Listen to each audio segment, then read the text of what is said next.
Have you ever had someone say something that ruined your entire day? One comment, one look, and suddenly you're angry all day long.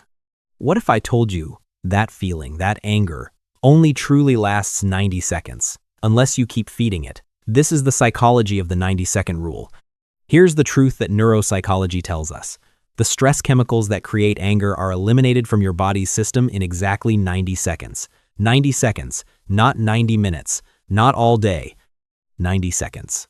But why are we still angry for hours, even days afterward? Because we keep the anger alive by replaying the story, rehearsing our response, imagining what we should have said. Imagine a smoke alarm going off when you burn your toast. Normal response? Open the window, let the smoke out. But instead, you keep toasting more bread, then more, and more.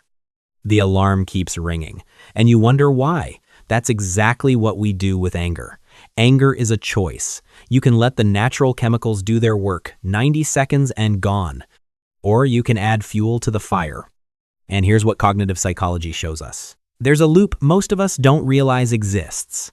After that initial trigger, those first 90 seconds, your brain doesn't just recall the event, it rehearses it. Mental rehearsal. You imagine what you should have said. You create the perfect script where you win the argument. I should have said this, I should have done that. But here's the problem. Each time you rehearse, your brain releases those stress hormones again, as if the event is happening for the first time. The brain doesn't distinguish between remembering and happening now. It thinks you're being attacked again and again and again. Each replay equals another 90 seconds. So one angry moment is actually dozens, hundreds of 90 seconds you create yourself. Someone cuts you off in traffic. 90 seconds, your body reacts. But 20 minutes later, you're still angry because you're still retelling the story, still toasting more bread. But we often say, they know how to trigger my emotions. As if we're powerless remote controls, as if others have magic buttons over our emotions. This is the emotional trigger myth that psychology wants to break. The truth is, no one can trigger your emotions if you don't let them. Those buttons only work when they're connected to something. And what are they connected to?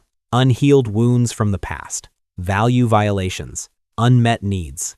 When someone triggers your emotions, they're not creating the emotion. They're showing you exactly where you still need healing. Your colleague's sarcastic remark always makes you angry? Stop and ask, what's really happening? Maybe it reminds you of someone who was always critical. Maybe it touches a need for respect you never recognized. Suddenly, they're not triggering your emotions. They're revealing them. And here's what will surprise you.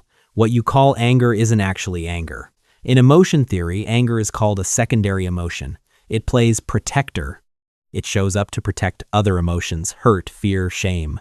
When someone criticizes you and you get angry, you're not really angry. You're hurt because they don't see your value. But hurt feels vulnerable. Anger feels more powerful. So anger steps up as the spokesperson. Your partner forgets your anniversary. You explode in anger. But deep inside, that anger is hurt. Do I matter to you? Do you actually care?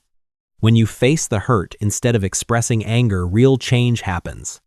The feeling of being forgotten creates a very different response than you never remember anything. When you learn to recognize the emotion behind anger, you can address the real problem. Hurt can heal. Anger only creates more distance. But here's what somatic psychology teaches us. Anger doesn't disappear just because you don't express it. It accumulates. Every time you swallow anger down without processing it, it doesn't dissolve. It gets stored in the body, in the muscles, in the nervous system, the anger debt. And then one day, a tiny trigger, someone spills coffee on the table, and you explode. Not because of the coffee, because of 6 months of anger debt you haven't paid. Other people think you're overreacting. But you're not reacting to the coffee. You're paying back the accumulated debt. This is why some people are incredibly calm and then one day explode and no one understands why. They've endured too long. The debt came due. So what do? You translate it. This is what emotional intelligence teaches us. Every anger has a complete sentence behind it, but most of us never translate it. You're angry because your colleague didn't complete their part. You think they're irresponsible. But if you translate the anger into a complete sentence, it's actually, I'm afraid I'll be blamed for this project's failure. I'm worried about my reputation. I feel disrespected. See? Anger is just the surface. Underneath is fear, anxiety, the need for respect. When you learn to translate anger into real language, you can communicate real needs. "I'm angry at you" is very different from "I'm worried about the project and need your support." The first creates conflict. The second creates solutions. And here's your superpower. What existential psychology teaches us. Between trigger and response, there's a gap. In that gap is your freedom. Most people don't know this gap exists. Viktor Frankl, who survived the most horrific experiences, discovered this. No matter what happens to you, you always have the freedom to choose your response. The trigger will happen, the body will flood with chemicals, but before you react, there's still a microsecond of choice. When you learn to find that point of choice, you become the author of your own experience. Someone sends you a passive-aggressive email, your first reaction is to reply immediately. But right before you hit send, ask yourself, what response will I be proud of tomorrow?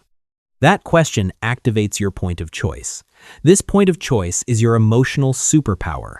It makes the difference between being a pinball bouncing off the surface or being the player controlling the game. So remember, 90 seconds. That's all anger truly lasts if you let it go. But every time you replay the story, every time you rehearse your response, you're adding another 90 seconds.